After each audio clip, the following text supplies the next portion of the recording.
Hi, this is Charlie Burton giving you this Ask Charlie video in conjunction with Simon Campbell. And this week's question is a very typical one that we tend to see from newer traders. And it says, I would like to make an income from trading.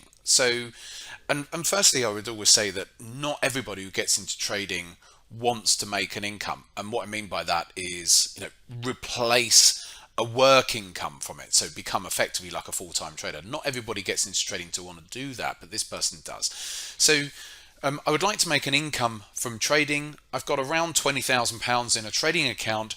Is this enough? Okay, so let's go. Let's go through. There's a number of factors that come into play here, isn't there? So firstly, I guess you have to ask yourself, turn it upside down and say, well, how much money do you think you can make from trading per year? Okay, so let's just go through some basics first, and then we'll add in some other levels, other considerations. So to start off with, what do we think that we can make from trading in a year? Now, I would always say that an individual trader, a competent individual trader, has the ability to make 50% in a year. Okay, to make 50% in a year.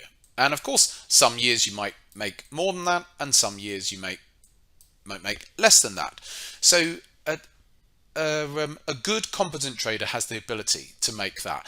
But there are factors that come into play on that, such as your trade frequency, how much you risk per trade. So there's a number of things that come into play. You're not going to make 50% a year if you're risking, very, very small amount of your capital per trade, for example. 0.1% of your capital per trade. It's less likely you're going to make 50% in a year. It's less likely you're going to make 50% in a year if you only take one trade a year. Yeah. So again, there are outside external considerations that have to be made. But let's say you have a strategy that or an approach that you think, okay, it generates enough trades. And maybe from back testing, you say, well, back tested, it can make these sorts of gains. Again, if you back test something and in its back test it makes 50% in a year, then I would take some off of that, because that's back tested results. And going forwards, you've got to take into consideration things like slippage, spreads, swap fees. There's a number of things that you might have to take into consideration which might not be included in a back test. So I'd always reduce it anyway. But nevertheless, an individual retail trader has that ability. And the reason that a retail trader has that ability to make these sorts of gains is because of size. Because a retail trader can jump in and out of the market without having to worry about size, which big funds they do have issues with. So size is certainly on the side of an independent retail trader there. So like I said, if you will come across stories of independent retail traders making hundreds of percents in a single year. But the reality, the hard cold reality is that's certainly not likely to happen every year. But you do hear of some outlier traders who do seem to be able to do it. I've done it on some trading challenges that I've done over the years, and to put in some decent returns. But then I've also, in these trading challenges, had years where I've made nothing as well. So you've got to weigh all of that up. But let's go with 50%. In fact, let's not go with 50%. Let's take it down. Let's go down to 30% in a year, okay? Which is still an amazing return. Let's not beat about the bush. And I'm not talking about investing into crypto assets which can go up by 30% in a day. That's just speculation, and that's different. Same as investing into penny shares. So yeah, they can have huge runs very, very quickly. We're talking about proper trading here, where you are managing your money in a different way.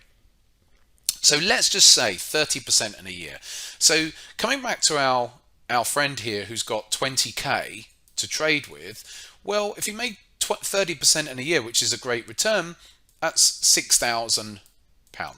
Okay, so I would suggest that therefore that 20k isn't enough. Now, like I've said, it could well be that individual trader actually makes 70% in a year. In which case, okay, let's say that he or she made 70%. So 70% would be about 14,000, yeah? 14k. Again, I think that even if you made 100% in a year, that's £20,000. In this day and age, £20,000, it's nice enough amount of money, but even my daughter, straight out of university, has started work on more than £20,000. So I would suggest that for most people, £20,000, not if you're trying to make an income out of it. If you're just trading and you're trading it for gains, that's very different. Because if you then, on a £20,000 account, made 20,000 and left it in there, at the end of that year, you've now got 40,000. And then you could compound it again. Let's say the following year you don't make 100%, you make 50%. So, okay, that 40 has now gone to 50,000 and so on and so forth. So you can afford to leave it there and try and grow your capital. But if you're trying to make an income, you're basically going to have to strip all of that out. So all of the gains, if you made 20,000 of gains, you're really pushing it in my view. So you're taking everything out, so you're never going to get to grow your account. You're literally just trying to make a salary, so to speak, out of a given pot of money. Plus, if you're then trying to go full-time trading like this, you've got all the added pressures as well. Because if you have no other source of income, then the added pressure of, at the beginning of every month, sitting down to trade and knowing that at the end of that month, you need that given percentage return maybe to take out to pay the bills. You're putting a huge amount of pressure on yourself to make gains. Do you think that having that kind of pressure, that if your first couple of trades at the beginning of the month are losers, do you think that's going to affect you, knowing full well that you need to make money at the end of the month, as opposed to if you didn't need the money, then you'd probably trade it very differently. You wouldn't care that you have a couple of losers, means nothing to me. And so your psychology would be very, very different if you weren't trading for income. So my general rule of thumb, when I hear people saying about trading for income, is to say, well, fine, or trading full time, but fine, but have another source of income. Whether that other source comes from, another business, maybe your partner, and so you've got, between you and your partner, you're doing it that way. Your partner has a career, and so you can just focus on your trading. It could be from other investments, whatever it is. So always try and have another source of income, because it takes the pressure off you to perform, so to speak, and then you can then just focus on what's at hand. So, is £20,000 in a trading account enough? Not really, in my view, to create an income. Not based on the figures that I've given you there, and some of the psychological facets there that are involved.